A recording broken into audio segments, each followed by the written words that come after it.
नमस्कार प्यारे विद्यार्थियों, संकल्प परिवार में आप सभी का बहुत बहुत स्वागत। तो कैसे हैं आप सब? उम्मीद है आप सब बहुत अच्छे से होंगे और घरों में बैठकर ऑनलाइन पढ़ाई का आनंद ले रहे होंगे। इस पढ़ाई के माध्यम से आप अपना अच्छे से रिवीजन कर रहे होंगे और कुछ ना कुछ आप सीखने का प्रयास कर रहे होंगे। अच्छा, इस सफ़र को अभी हम लोग आगे की ओर ले जा रहे हैं और अभी हम लोग मैथमेटिकल रीजनिंग के वो क्वेश्चन कंप्लीट कर रहे हैं जो हमारे एग्जाम के लिए बहुत महत्वपूर्ण हैं और कई बार एग्जामों में आए हैं। ठीक है, अभी हम लोगों ने इसका बेसिक पार्ट सीखा था, पार्ट 1 सीखा था। आज हम लोग इससे संबंधित और भी कुछ अच्छे से क्वेश्चन आप सीखने वाले हैं जो हमारे एग्जामों में आए हुए हैं। ठीक है, अभी वही क्वेश्चन हम लोग कर रहे हैं जो एग्जामों में पूछे गए हैं और आगे आने वाले एग्जामों में आपके लिए बड़े महत्वपूर्ण है। आप सारे क्वेश्चनों का अच्छे से अभ्यास करिएगा, घर में क्वेश्चन सॉल्व करिएगा। कहीं कोई समस्या हो कमेंट बॉक्स द्वारा बताइएगा, क्योंकि आने वाले एग्जामों में आप एक अहम भूमिका अदा करने वाले हैं। तो आप अपने परफॉर्मेंस को थोड़ा सा अच्छा कर लीजिए। चलिए आज का सफर हम लोग स्टार्ट करते हैं और आज के सफर के एक बेहतरीन क्वेश्चन से आपकी मुलाकात करवाते हैं और अपने सफर की शुरुआत करते हैं। क्वेश्चन को पढ़ना, क्वेश्चन को देखना, क्वेश्चन को समझना और सॉल्व करने का प्रयास करना। सॉल्व हो जाए बहुत अच्छी बात, ना हो उससे भी अच्छी बात, क्योंकि जब क्वेश्चन सॉल्व नहीं होगा तो आप कुछ ना कुछ सीखने का प्रयास करेंगे। आइए मिलते हैं अपने नेक्स्ट क्वेश्चन से।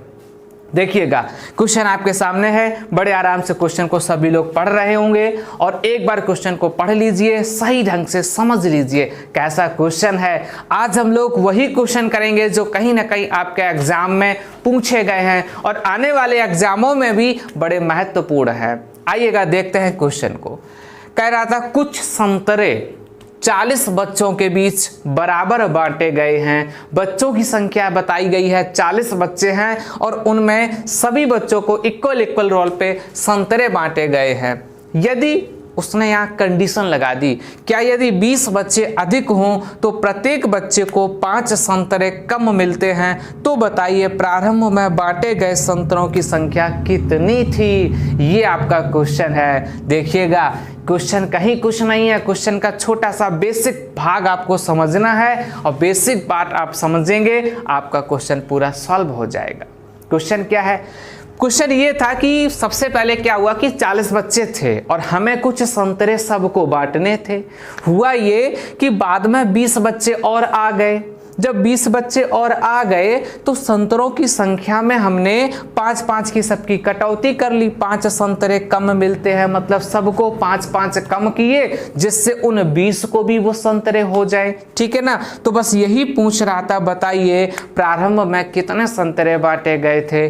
आइए छोटा सा एक एग्जाम्पल के तौर पे समझते हैं। सबसे पहले हमारे पास बच्चों की संख्या कितनी है? आप कहेंगे 40। सबसे पहले हमारे पास बच्चों की संख्या कितनी है? तो आप कहेंगे 40। थोड़ी सी बात समझना, अगर हमारे पास 40 बच्चे हैं, सभी बच्चों को अगर हम एक संतरा बांटें, सभी बच्चों को अगर हम एक संतरा बांटें तो बताइए हमें कितने संतरों की आवश्यकता है? तो आप कहेंगे 40। यदि हम सभी बच्चों को 2-2 संतरे दें तो हमें कितने संतरों की आवश्यकता है? आप कहेंगे 80। यदि हम सभी बच्चों को 3-3 संतरे बांटें तो हमें कितने संतरों की आवश्यकता है? तो आप कहेंगे कि 120। ये आप कैसे निकाल रहे हैं कि 40 में उतने का मल्टीप्लाई कर दे रहे हैं। बस यही बात समझना, हमें यहाँ निश्चित पता नहीं है कि हम प्रत्येक बच्चे को कितना दे रहे हैं। तो हमने मान लिया कि प्रत्येक बच्चे को हमने दिया X संतरा। कितना दिया? X। मैंने प्रत्येक बच्चे को जो संतरे की क्वांटिटी है वो X मान ली है कि हमने प्रत्येक बच्चे को X संतरा बांट दिया है। 40 बच्चों में बांटा है तो बताइए हमारे पास कितने संतरे होंगे? तो आप कहेंगे 40X। ये बात समझ में आई सभी को? बताइएगा एक बार कमेंट बॉक्स के द्वारा सभी लोग। छोटी सी बात है, सरल बात है, बेसिक बात है। अगर हमारे पास 40 बच्चे हैं, सबको हम एक बांटते हैं तो 40 से कम 40 यानी मल्टीप्लाई हो रहा है। अगर हम सबको 2-2 बांटेंगे तो 40 दूनी 80 हो जाएगा। अगर हम सबको 3-3 बांटेंगे 40 या 120 हो जाएगा। बट हमें कोई यहाँ संख्या निश्चित पता नहीं थी तो हमने उनको X मान लिया, तो हमारे पास कुल संतरे हो गए 40X। यहां तक बात क्लियर हुई। अब एक कंडीशन है, वो कह रहा था कि 20 बच्चे अधिक हों मतलब पहले थे 40, अब हो कितने गए 60। जब बच्चों की संख्या 20 बढ़ जाए 60 हो जाए तो कह रहा प्रत्येक बच्चे को 5 संतरे कम मिलते हैं। याद रखिएगा जब 40 थे तब कितने बांटे थे हमने x, और आज 60 हो गए तो हमने कितने बांटे x - 5, क्योंकि 5 संतरों की कटौती कर ली है। संतरों की संख्या कैसी हो जाएगी, इक्वल हो जाएगी। बस आपका सॉल्व हो गया। छोटा सा आपको बेसिक पॉइंट समझना था। 40 बच्चों में हमने सबको x बांटे हैं, 60 बच्चे हो गए तो 5 की कटौती कर ली, x - 5 बांट दिए, संतरों की संख्या बराबर हो जाएगी। 40x बराबर हो जाएगा 60x - का 300, पक्षांतर कर लेंगे तो 20x बराबर 300 हो जाएगा, x का मान हो जाएगा 15। यानी हमने प्रारंभ में जो संतरे बांटे हैं, कितने बांटे हैं, सबको 15 बांटे हैं, सभी को 15-15 बांटे हैं। अगर हम ये कह दें कुल संतरे हमारे पास कितने थे, तो 40 लोगों को अगर हम 15-15 बांटेंगे तो हमारे पास टोटल संतरों की संख्या हो जाएगी 600। बस आंसर हो गया था। छोटी सी बात थी, आपको समझनी थी, आपका आंसर आपके सामने हो जाएगा। ठीक है, बताइएगा समझ में आया सभी को कि नहीं, जल्दी से बताएं एक बार। कहीं कोई समस्या किसी को, एक बार बताएं जल्दी से, किसी स्टेप में कोई समस्या आप लोगों को? अच्छा, सबको समझ में आया है। बड़ा सिंपल से क्वेश्चन से शुरुआत की है। आगे आने वाले समय में और आपके लिए अच्छे अच्छे क्वेश्चन लाएंगे। ये वो क्वेश्चन है जो कहीं ना कहीं एग्जाम में पूछे गए हैं। आपके सफर, अगर आप इस सफर से चल रहे हैं तो इनसे एक बार जरूर मिलिएगा, क्योंकि आने वाले एग्जामों में हो सकता हो इन्हीं से आपकी मुलाकात हो जाए। एक बार गौर से देख लीजिएगा, एक बार छोटा सा प्रतिरूप फिर समझाते हैं। 40 बच्चों के बीच में संतरे बांटने थे। हमने प्रारंभ में संतरों की संख्या सम्मान ली है x, क्योंकि यहां दी नहीं गई थी। तो हमारे पास कितने संतरे थे, 40x। वो ये कंडीशन लागू करता है कि अगर 20 बच्चे और आ जाएं तो बच्चों की संख्या हो जाएगी 60। वो कहता है जब 20 बच्चे और आ जाएंगे तो क्या है कि संतरों की संख्या में 5 कम हो गए। पहले हम जितना दे रहे थे उससे सबको 5-5 कम हो गए तो x - 5 हो गए। दोनों को इक्वल कर दिया, x का मान निकाल लिया, आपका आंसर हो गया था। ठीक है ना। प्रारंभ में हमने सबको 15-15 बांटे हैं। टोटल अगर बात करें तो टोटल हमारे पास 40 लोगों को 15-15 बांटेंगे तो टोटल जो संतरे होंगे 600 हो जाएंगे। ठीक है, बताइएगा बात समझ में आई? छोटा सा क्वेश्चन, पहला क्वेश्चन सरल क्वेश्चन था, सभी को समझ में आया होगा। आप समझ रहे होंगे कि हमें बेसिक पार्ट कैसे समझना है, कैसे सॉल्व करना है। चलिए अपने सफर को और आगे बढ़ाएं और अगले क्वेश्चन से आपकी मुलाकात करवाएं। गौर से देखिएगा क्वेश्चन को, गौर से देखिएगा, बड़ा महत्वपूर्ण क्वेश्चन है, एक बार एग्जाम में पूछा गया है, बड़ा सरल क्वेश्चन है। ठीक है, हाँ बहुत सरल क्वेश्चन है। देखिएगा, एक दुकान है, पढ़िएगा पहले सभी लोग क्वेश्चन को पढ़ लीजिए। एक दुकान में 54 अलमारी हैं, प्रत्येक अलमारी में 28 रैक बनी हैं, प्रत्येक रैक में 10 बॉक्स रखे हैं, प्रत्येक बॉक्स में 4 कमीजें रखी हैं। एक दिन क्या हुआ, 500 बॉक्स बेचे गए और 250 बॉक्स खरीदे गए। तो बताइए उस दिन उस दुकान में कितनी कमीजें थीं? आइए सबसे पहले हम ये वाली कंडीशन को पढ़ते हैं। ठीक है, ये बाद वाली कंडीशन है, इसको हम बाद में देख लेंगे। सबसे पहले हमने ये देखा कि हमारे पास अलमारियां कितनी हैं। बताओ कितनी अलमारियां हैं? तो आप कहेंगे 54। कितनी अलमारियां हैं? 54।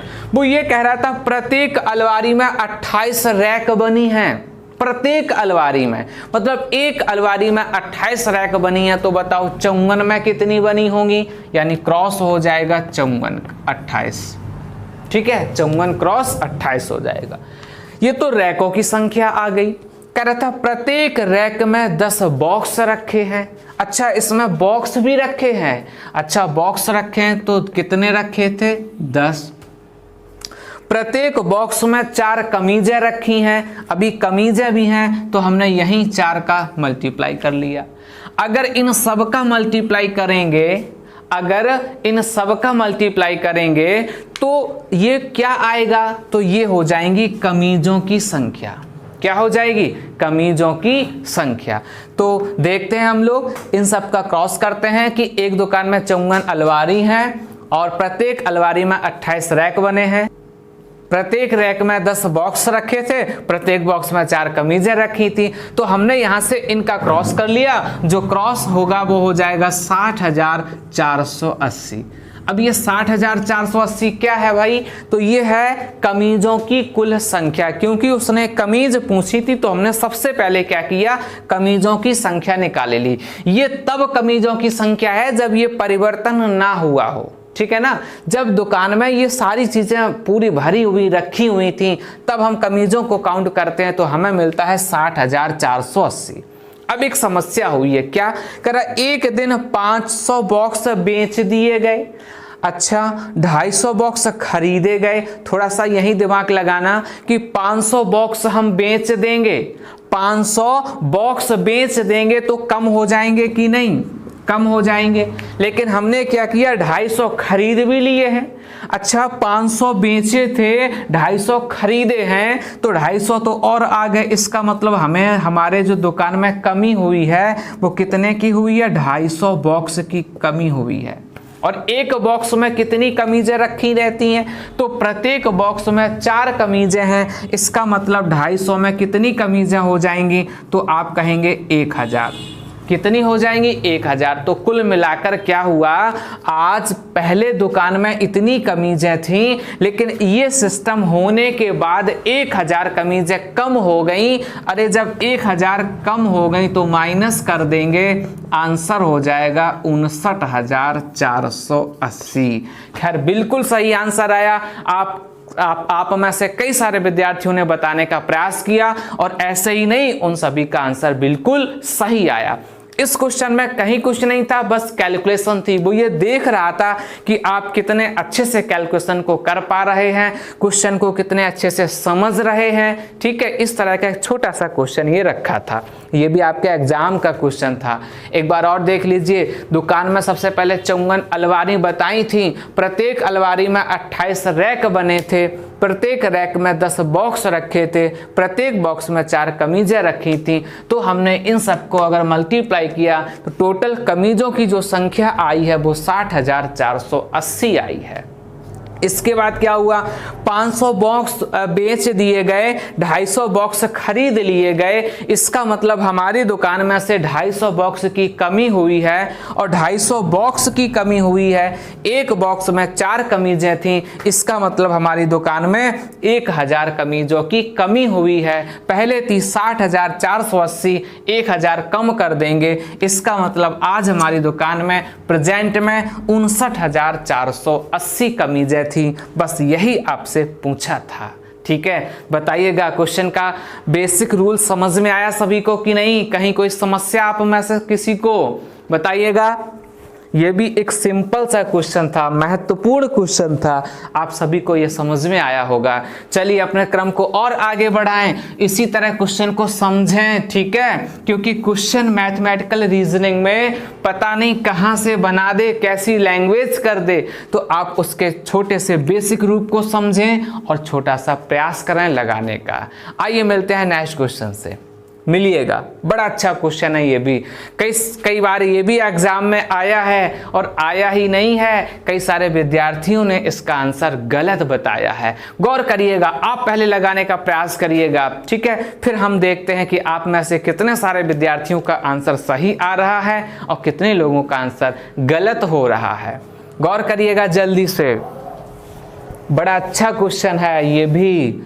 कह रहा था एक मशीन है जो एक फीते को, यहाँ पे याद रखना फीता है, ठीक है, हाँ, मशीन जो है वो फीता काटती है। एक मशीन जो एक फीते को 10 मीटर के टुकड़ों में काटती है, उसे एक बार काटने में 6 सेकंड लगते हैं। उसे 3 किलोमीटर लंबा फीता पूरी तरह से टुकड़ों में काटने में कितना समय लगेगा, ये क्वेश्चन था। क्या था? एक मशीन है जो क्या करती है, एक लंबा फीता होगा उसे 10-10 मीटर के टुकड़ों में काटती है। जब वो एक बार काटती है तो समय 6 सेकेंड का लगता है। वो आपसे ये पूछ रहा था, बताओ अगर हम 3 किलोमीटर लंबा फीता अगर टुकड़ों में काटेंगे तो कितना समय लगेगा। बस ये क्वेश्चन था। खैर कई सारे लोग आंसर बता रहे हैं, जल्दी से बताइएगा, बाकी लोग भी जल्दी बताओ भाई आंसर। हम भी तो देखें आप सही बता पा रहे हैं कि थोड़ा सा डिस्टर्ब हो रहे हैं। काफ़ी लोग बताने का प्रयास कर रहे हैं, देखते हैं इन सभी का आंसर कैसा आया है, सही आ रहा है या कहीं ना कहीं ये लोग गलती कर रहे हैं। आइएगा देखते हैं हम लोग। थोड़ा सा यहाँ गौर करना, क्या गौर करना कि हम मशीन काटती है 10 मीटर के टुकड़ों में, है ना। मशीन जो है वो फीते को 10-10 मीटर के टुकड़ों में काटती है। आपको 3 किलोमीटर का लंबा फीता दे दिया। बस यही थोड़ा सा चेंज कर लेते हैं कि मशीन जब 10 मीटर के टुकड़ों में काटती है तो हम 3 किलोमीटर को भी मीटर में चेंज करें तो ये टोटल कितना हो जाएगा, 3000 मीटर। ये तो सबको पता होगा, है ना। हाँ बिल्कुल सही है, 3000 मीटर अब हो गया है फीते की लंबाई। और 10-10 मीटर के जब टुकड़े आप बनाएंगे तो बताओ कितने टुकड़े बनेंगे, तो आप कहेंगे 300 टुकड़े बन जाएंगे कि नहीं?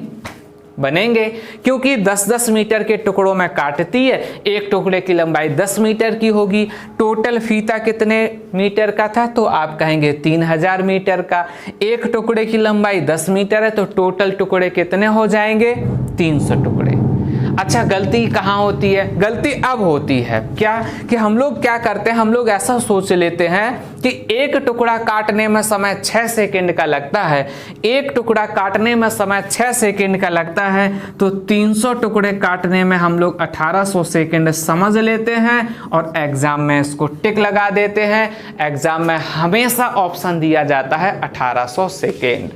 याद रखना, हमेशा ऑप्शन दिया, जब जब क्वेश्चन आया है हमेशा ये देखो 1800 सेकेंड ऑप्शन में दिया गया है। और ऑप्शन में ही नहीं दिया, कई सारे विद्यार्थी जो हैं वो 1800 सेकेंड पर टिक लगा देते हैं। लेकिन आपको क्या करना है, बस छोटी सी एक बात समझनी है। एक एग्जाम्पल लें, अगर हम मान लें ये 20 मीटर का लंबा फीता है और 10-10 मीटर के टुकड़े आपको बनाने हैं, तो आप ये बताओ कितनी बार काटेंगे। आप गौर करना, आप बीच में एक बार कट कर देंगे तो 10-10 मीटर के 2 टुकड़े अपने आप बन जाएंगे, है ना। अगर 30 मीटर का हो जाए तो आप 2 बार कट कर देंगे, एक बार यहाँ एक बार यहाँ, क्योंकि लास्ट का जो टुकड़ा होगा वो अपने आप 10 मीटर का ही बचेगा, उसको हमें अलग से नहीं काटना पड़ेगा।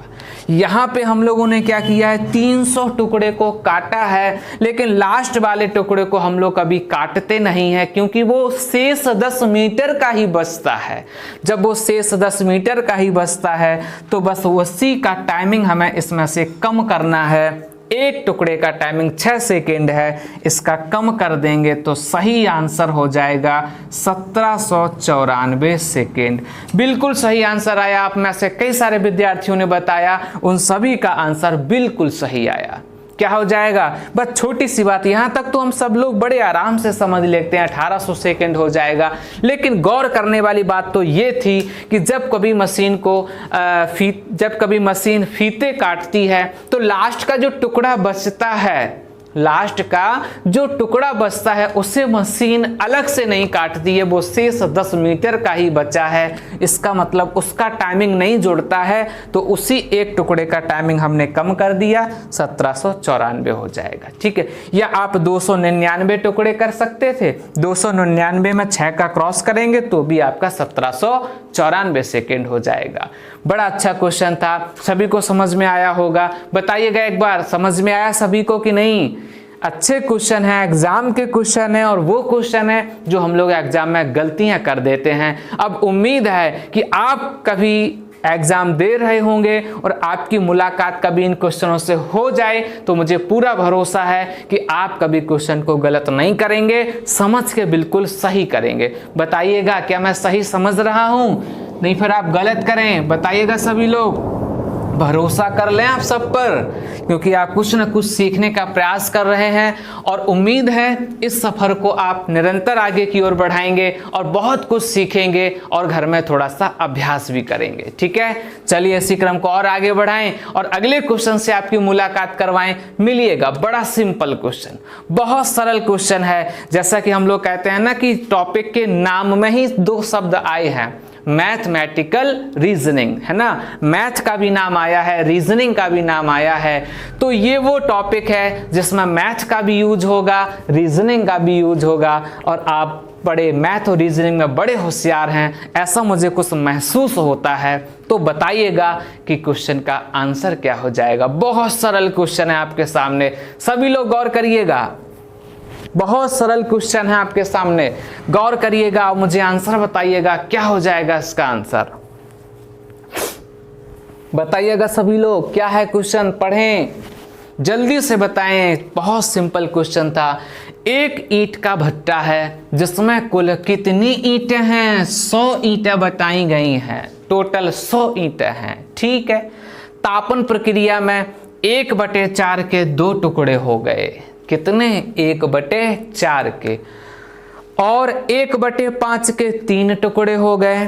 तो बताइए कितनी ईंटें शेष बची? बस ये था, बहुत सिंपल क्वेश्चन है। टोटल ईंटें कितनी हैं? 100, सबको पता है। अच्छा, 100 का 1/4, 100 का 1/4 कितना हो जाएगा? 25 हो जाएगा। 25 के जो टुकड़े हो गए 2 हो गए, 25 ईंटें जो हैं वो 2 टुकड़ों में टूट गई हैं। ठीक है, और 1/5, बस यहीं थोड़ा सा गौर करना। अगर यहां ऐसा लिखा होता कि और शेष का 1/5, तो आप शेष मतलब 100 में से 25 घटाते और 75 का 1/5 निकालते, लेकिन यहाँ शेष शब्द नहीं आया है, सीधा सीधा लिखा है और 1/5, तो आप समझना यहाँ 100 का यूज हो जाएगा। 100 का 1/5 हो जाएगा 20। इनके कितने टुकड़े हो गए भाई? 3 टुकड़े हो गए। क्या समझे आप? सबसे पहले आपने समझा होगा टोटल ईंटें हमें 100 दी गई हैं, जिनमें 1/4 के 2 टुकड़े हो गए, यानी 25 ईंटों के 2 टुकड़े हो गए। 1/5 के 3 टुकड़े हो गए, यानी 100 का यहाँ 1/5 माना जाएगा, क्योंकि अगर यहाँ ऐसा लिखा होता और शेष का 1/5, तो फिर आप शेष 75 में से इसका 1/5 निकालते। ठीक है, हाँ, तो यहाँ 100 का यूज हो जाएगा और 100 का 1/5 20 हो जाएगा। इनके 3 टुकड़े हो गए। बस पूछ रहा था कितनी ईंटें शेष बची। आप जरा ये देखिएगा, टूटी कितनी है? तो 25 और 20, 45 टूट गई हैं। थी आपके पास 100, इसका मतलब बिल्कुल सही ईंटें बची आपकी 55। खैर, बिल्कुल सही आंसर आया। कई सारे विद्यार्थियों ने आंसर बताया ही नहीं, सभी का आंसर बिल्कुल सही आया। बहुत सिंपल क्वेश्चन था, आप भाषा को पढ़ गए होंगे, भाषा ही यहाँ सरल लिखी थी और सभी ने इसका आंसर बताया था। ठीक है, अच्छा, इसी तरह का एक और क्वेश्चन आपके लिए है। बस भाषा को पढ़ना है, क्योंकि थोड़ा सा परिवर्तन भाषा में हो जाता है। ठीक है, अगला क्वेश्चन आपके लिए होगा, पढ़ना फिर आप आंसर बताना। पढ़िएगा, बिल्कुल सेम क्वेश्चन है जैसा भी हम लोगों ने पढ़ा था, उसी तरह का क्वेश्चन है, थोड़ा सा बस भाषा में यहाँ चेंज है। पढ़िएगा सभी लोग, और पढ़ने के बाद में फिर आप मुझे आंसर बताइएगा। कह रहा था 60 परिवारों में से 30% परिवारों के पास कार है। प्रतिशत का मतलब तो आप अच्छी तरह जानते ही हैं, क्योंकि ऐसा महसूस होता है कि आप गणित बहुत अच्छे से पढ़ते हैं और आपको बहुत अच्छे से आती भी है ना।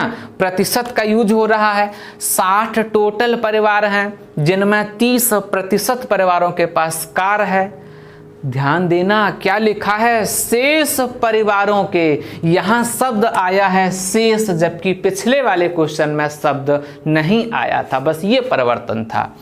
शेष परिवारों के 50% परिवारों के पास मोटरसाइकिल है ना, और जो शेष होंगे उनके पास साइकिल है। बस पूछ रहा था किनके मतलब कितने परिवार ऐसे हैं जिनके पास साइकिल है, ये पूछा था। बड़ा सिंपल क्वेश्चन है। खैर, कई सारे विद्यार्थी लगाने का प्रयास करने लगे हैं, ये देखो, और जल्दी से आंसर बताएंगे।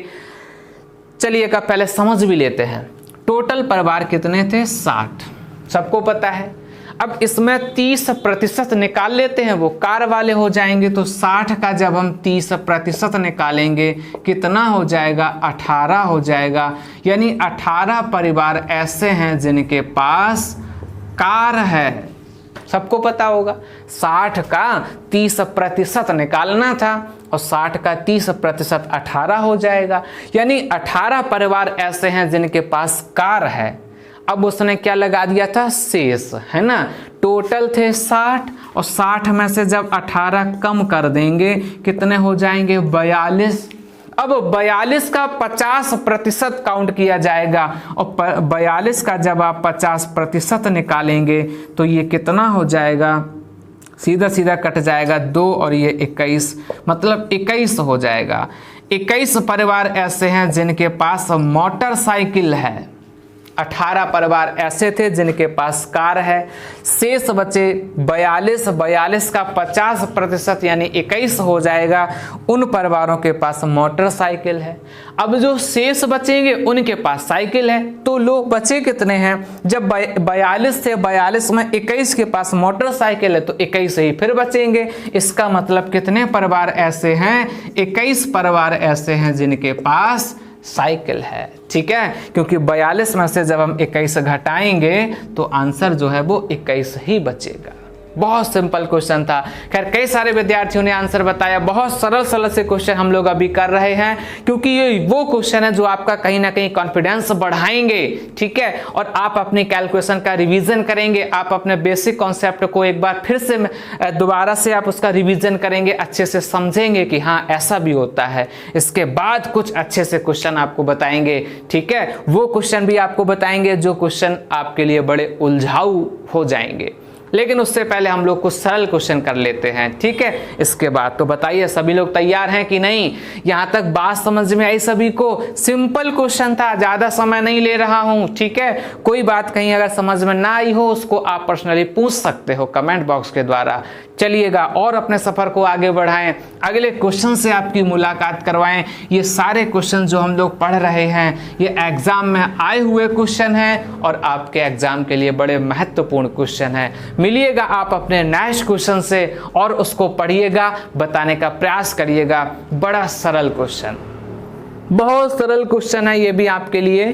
कहीं कुछ नहीं है क्वेश्चन में, भाषा इतनी बड़ी है लेकिन सॉल्यूशन तो इसका बहुत सरल है। पढ़िएगा सभी लोग, क्या हो जाएगा? यहाँ पे याद रखना पुरुषों हैं, सही से समझना आप लोग। ठीक है, इतने तो खैर आप समझदार हैं, आप बड़े सही ढंग से क्वेश्चन के भाव से क्वेश्चन को लगाने का प्रयास कर सकते हैं। पढ़िएगा सभी लोग क्वेश्चन को और पढ़ने के बाद में लगाने का प्रयास करिएगा। बहुत सरल क्वेश्चन है ये, सिर्फ आपके लिए है, ये समझ लो। इस सफर को आगे बढ़ाने के लिए ये क्वेश्चन आपके लिए रखा गया है, आप ही इसे सही ढंग से लगाएंगे। एक बस है जिसमें पुरुषों तथा उनकी आधी संख्या में महिलाएं हैं और बस जो है दिल्ली से चलती है। वैसे पता है आपको ज़्यादा आना जाना नहीं जाना है, लेकिन फिर भी अगर क्वेश्चन हमें कहीं ले जा रहा है तो हमें क्वेश्चन के साथ में चलना पड़ेगा। ठीक है, यहाँ पे यह है कि पुरुषों की संख्या जितनी बताई गई है उनसे महिलाएं आधी हैं, ऐसा कहा था। ठीक है, चलिएगा अपने सफर को स्टार्ट करते हैं। तो हम लोग कह देते हैं पुरुषों की संख्या ये हो गई महिलाओं की संख्या, है ना, ऐसा समझ लेते हैं। पुरुषों की संख्या मान लेते हैं x, महिलाओं की संख्या आधी है तो हो जाएगी x/2। बड़ी सरल भाषा में हम लोग समझेंगे। क्वेश्चन को पहले पढ़ें, क्योंकि क्वेश्चन पढ़ना बेहद महत्वपूर्ण है। कभी भी आपको क्वेश्चन ना आए, क्वेश्चन को आप छोटी छोटी कंडीशन में पढ़ें, समझें, उसका एक बेसिक रूप सॉल्व करें, आपको क्वेश्चन हमेशा आएगा। क्या था? बस में पुरुष तथा उनकी आधी संख्या में महिलाएं थीं, तो पुरुषों की संख्या हमने x मान ली, महिलाओं की संख्या आधी है तो x/2 हो जाएगी। क्या हुआ आगे चलने में कि मेरठ पहुंचने पर 10 पुरुष उतर जाते हैं।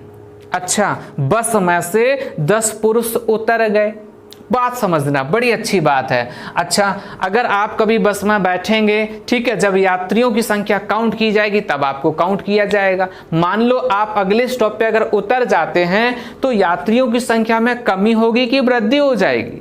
आप उतर गए हैं, आप अपने घर चले गए हैं, आप अभी बस में नहीं बैठे हैं, तो आप क्या कहेंगे? कमी हो जाएगी, क्योंकि आप चले गए हैं, है ना। वही सिस्टम यहाँ पे है। 10 पुरुष उतर गए हैं, अरे ये लोग तो अपने उतर के घर चले गए हैं, पहले थे हमारे पास x, 10 उतर गए हैं तो अब हो गए x माइनस 10, क्योंकि ये 10 लोग अपने घर चले गए हैं।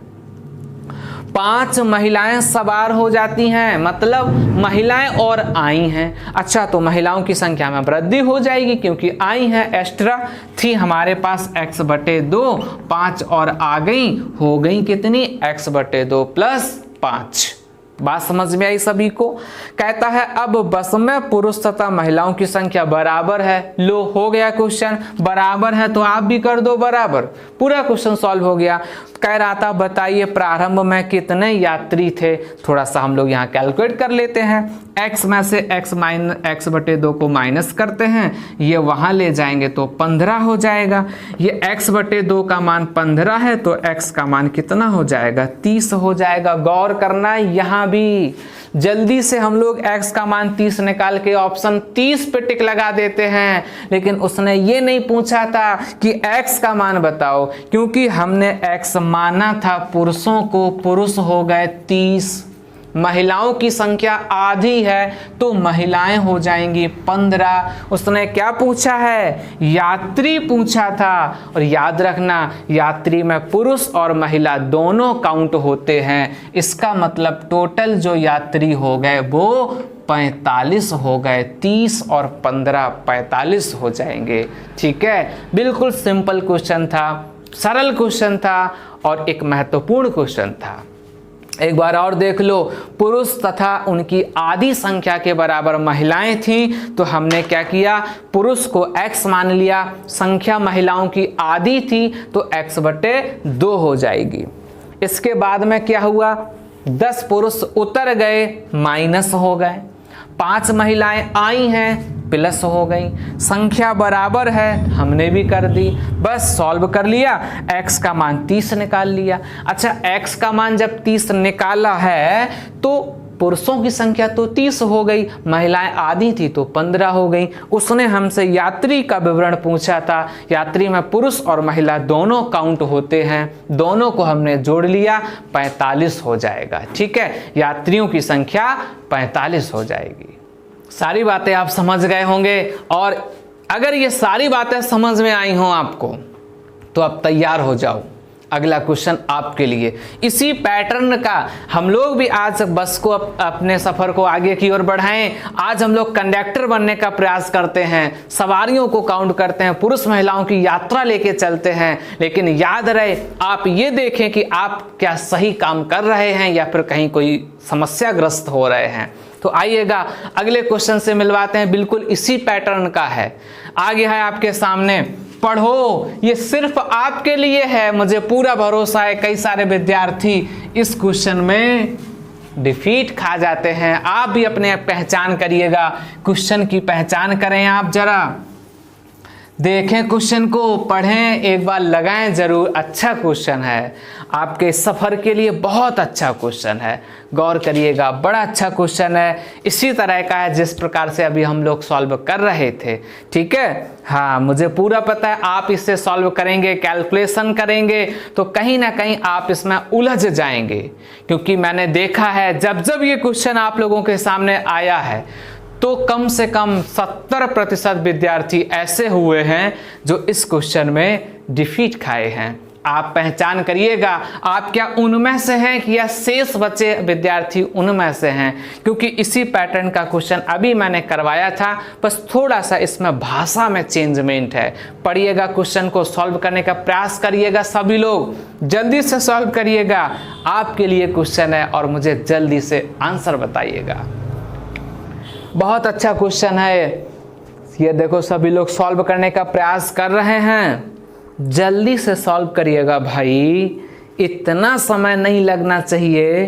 थोड़ी सी कैलकुलेशन है, इतनी ज़्यादा नहीं है जितना समय आप ले रहे हैं। खैर कोई बात नहीं, अभी आप सीखने का प्रयास कर रहे हैं तो अभी आप थोड़ा समय ले सकते हैं, ठीक है। चलिए हम भी आपको समझाते हैं और आप भी अपनी कैलकुलेशन को बरकरार रखिएगा। क्वेश्चन पढ़ते हैं। कह रहा था एक बस जब चली तो उसमें निश्चित संख्या में कुछ यात्री बैठे थे, ठीक है। यहाँ पे यात्री बताए हैं, पुरुष और महिलाओं का कोई विवरण नहीं है, यात्री हैं, ठीक है। पहले स्टॉप पे बात ये हो गई कि पहला स्टॉप आया, वहाँ आधे यात्री उतर गए और 35 यात्री बस में और आ गए। अच्छा ये बात थी यहाँ तक पहले स्टॉप की। दूसरा स्टॉप आया, कह रहा दूसरे स्टॉप पर 1/5 यात्री उतर गए और 40 यात्री सवार हो गए, ठीक है। यहाँ तक हो गया दूसरा स्टॉप। कह रहा था उसके बाद बस में 80 यात्री थे और बस निकल गई। तो पूछ रहा था प्रारंभ में बस में कितने यात्री थे। बड़ा सरल क्वेश्चन है, ठीक है। आइएगा हम लोग स्टार्ट करते हैं। सबसे पहले हम लोग यही मान लेते हैं कि इस बस में कितने यात्री बैठे हैं, x। बस सबसे पहले छोटा सा बेसिक रूप, इस बस में कितने यात्री बैठे हैं तो आप कहेंगे x, इतने यात्री बैठे हैं। अब आप इस इतने यात्रियों को लेके और बस में आप भी बैठे हैं और अपने सफर को आगे की ओर बढ़ाते हैं, ठीक है। अब आप लोग कहाँ पहुंच गए, पहले स्टॉप पर। हुआ क्या, पहले स्टॉप पर बस से आधे यात्री उतर गए। बस यहाँ एक बात समझना, क्या कि जब आधे यात्री उतर गए, हमेशा बस में से उतरने वाले यात्रियों को नहीं गिना जाता है, जो प्रेजेंट में बैठे हैं उन यात्रियों को गिना जाता है। क्या समझना है कि आधे उतर गए, अरे जो उतर गए वो तो अपने घर चले गए, उनसे हमें कोई मतलब नहीं है। जो बेचारे बैठे हैं अभी बस में, हमें उनसे मतलब है। आधे चले गए तो बचे कितने, आधे यात्री अगर उतर गए हैं तो बचे कितने, आधे ही बचे होंगे। आपको जो बचे हैं उनसे मतलब रखना है, उतर के जो चले गए वो तो चले ही गए हैं, ठीक है। तो आइएगा अब हम लोग अपने सफर को स्टार्ट करते हैं। हम लोगों ने मान लिया है बस में x यात्री हैं, आधे उतर गए तो बचे कितने हमारे पास, आधे, यानी x/2। ये x/2 कौन से विद्यार्थी हैं अभी समझ लेना, क्योंकि आगे आने वाले स्टेप में आपको स्वयं बताना है, ठीक है ना। ये आधे यात्री कौन से हैं, जो प्रेजेंट में बस में बैठे हैं, क्योंकि उतरने वालों से हमें कोई मतलब नहीं है, वो तो चले गए। अभी जो हमारी बस में बैठे हैं वो x/2 बैठे हैं, ठीक। और कह रहा था 35 यात्री और आ गए, 35 और आए हैं तो वो 35 जुड़ गए, 35 हो गए। अब हमारे पास बस में कितने हो गए, x/2 + 35 हो गए, ठीक है। ये तो पहले स्टॉप की बात थी कि आधे उतर गए थे, लेकिन हमें उतरने वालों से कोई मतलब नहीं है, हमें तो बैठने वालों से मतलब है। 35 और आए थे तो 35 और हो गए। अब यही बात है, दूसरे स्टॉप पे हम लोग पहुंच गए। वहां क्या होता है, वहां 1/5 यात्री उतर गए। बस पूरे क्वेश्चन का जो मेन सार है वो यही है, पूरे क्वेश्चन का मेन सार जो है वो यही है। यहीं पर विद्यार्थी अगर छोटी सी बात को समझ गए तो पूरा क्वेश्चन को वो सही कर ले जाएंगे, और अगर यही बात वो नहीं समझ पाए तो आप क्वेश्चन को गलत कर ले जाएंगे। अरे 1/5 उतरे हैं और आपको पता है उतरने वालों से कोई मतलब नहीं है, बैठने वालों से मतलब है। अगर 1/5 उतरे हैं तो बैठे कितने हैं आप जानते हैं। 1 भाग का 1/5 यदि माइनस किया जाएगा, ठीक है, 1 में से 1/5 माइनस किया जाएगा तो बचा कितना, 4/5। बस यही बात समझनी थी कि 1/5 उतर के घर चले गए, अभी बस में बैठे हैं 4/5, आपको इसका कर देना था 4/5। बस पूरे क्वेश्चन की मेन कंडीशन यही है, यही महत्वपूर्ण कंडीशन है, क्योंकि एग्जाम में हम लोग जल्दी से यहाँ 1/5 लिख देते हैं, बस वही गलती हो जाती है। आपको बस छोटी सी बात समझना है कि जो यात्री उतर गए हैं हमें उनसे कोई मतलब नहीं है, जो यात्री उतर गए हैं उनसे कोई मतलब नहीं है, लेकिन जो प्रेजेंट में बस में बैठे हैं हमें उन यात्रियों से मतलब था। 1/5 यात्री उतर गए थे, शेष बचे 4/5 बैठे थे, और 40 यात्री और आ गए हैं तो +40 और आ गए थे तो +4।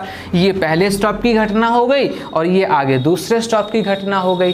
कह रहा था अब बस में 80 यात्री थे, यानी ये टोटल मान जो है वो 80 के बराबर कर दो, सॉल्व हो गया, आंसर आ जाएगा। अब क्या बचा है, बस मेन क्वेश्चन का तो यही था, इतना बस लिखने के लिए आपको क्वेश्चन समझना था। अगर आपने इतना लिख लिया पूरा क्वेश्चन हो जाएगा। कैसे, एक बार और समझिएगा। सबसे पहले बस में हमने यात्रियों की संख्या को माना था x, यानी बस में x यात्री बैठे थे। उसने कहा पहले स्टॉप पर आधे यात्री उतर गए। आपको पता है उतरने वाले यात्रियों से हमें कोई मतलब नहीं है, हमें उन यात्रियों से मतलब है जो अभी प्रेजेंट में बस में बैठे हैं। ठीक है, आधे उतर गए थे तो बैठे कितने, आधे, 35 और आए हैं तो वो x/2 + 35 हो गए। इतने यात्रियों को लेके हम दूसरे स्टॉप पे पहुंचे। जैसे दूसरे स्टॉप पर पहुंचे तो 1/5 यात्री उतर गए। अच्छा, 1/5 उतरे हैं तो बैठे कितने होंगे, 4/5। लो, उसका 4/5 कर दिया। 40 और आ गए। कह रहा सबको जोड़ने से 80 मिलता है। जब 80 मिलता है अब हम लोग यहीं सॉल्व कर लेंगे। देखो सॉल्व भी कैसे करना है, ये 40 यहाँ प्लस का है, वहां जाएगा तो माइनस का हो जाएगा। 80 में से 40 घटाएंगे, 40 बचेगा। ठीक है, कैलकुलेशन को सॉर्ट करना है। अगर एक एक स्टेप से करेंगे तो अभी यही देखो पूरा स्टेप हो जाएगा। यही सॉर्ट कर लेते हैं। ये वाला 40 में वहां ले गया, माइनस का हो जाएगा। 80 में से 40 घटाएंगे, सिर्फ 40 बचेगा। यहाँ 4/5 है, वहां जाएगा तो 5/4 हो जाएगा। और ये इससे 10 बार कट जाएगा, ये टोटल हो जाएगा 50। बात समझ में आई क्या, कि x/2 + 35 का मान हमें मिला है 50। x/2 + 35 का मान हमें कितना मिला, 50। इतनी कैलकुलेशन को हमने ओरली कर लिया। कैसे कर लिया, ये वाला 40 में यहाँ लाया, माइनस का हो जाएगा। 80 में से 40 घटाया, 40 बचेगा। 4/5 को मैं जब उस तरफ ले जाऊंगा 5/4 हो जाएगा, टोटल 50 हो जाएगा। यानी इतना मान 50 के बराबर है, तो क्यों ना इसको भी ऐसे ही कर लेते हैं। 35 को मैं वहां ले जाऊंगा, माइनस का हो जाएगा। x/2 का मान 15 हो जाएगा, तो x का मान 30 हो गया। बस आपका आंसर आपके पास है। यानी बात इतनी समझनी थी, ये तो हम लोग बड़े आराम से कैलकुलेट कर सकते हैं और बड़े आराम से आंसर बता सकते हैं। यहाँ पुरुष और महिलाओं का कोई विवरण नहीं था, टोटल यात्री थे, x हमने माने थे, यानी बस में कुल यात्रियों की संख्या हो गई 30। यही पूछा था प्रारंभ में बस में कितने यात्री थे, तो आप सभी का आंसर आ गया था 30। खैर कई सारे विद्यार्थियों ने आंसर बताने का प्रयास किया और उन सभी का आंसर खैर बिल्कुल सही आया।